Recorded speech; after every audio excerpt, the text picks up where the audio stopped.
7 things every parent that has a sickle cell anemic child must do.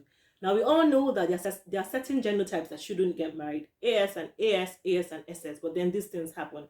So if you're already married or you're planning to get married and you don't know your genotype, please go and check, okay? Now for the child, your child's genotype can be checked in utero when your child is still in your tummy. It can be checked immediately at birth, and it can be checked after 6 months of age. The next thing is that child must receive all immunizations that children get from birth.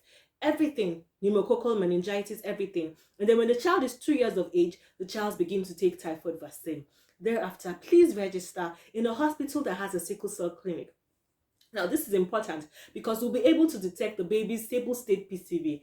I know it's not a big word. It's just the baby's blood volume when the child is not sick, because they always have anemia. So we can know at what point that child will need blood transfusion or not.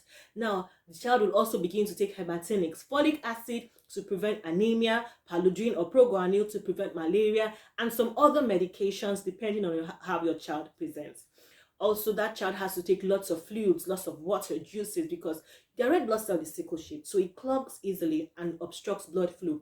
This is one of the things that causes their crisis. But taking this will help to reduce the frequency of their crisis. And then this is very important. If you have a child that is 2 to 16 years of age, that child must do a transcranial Doppler.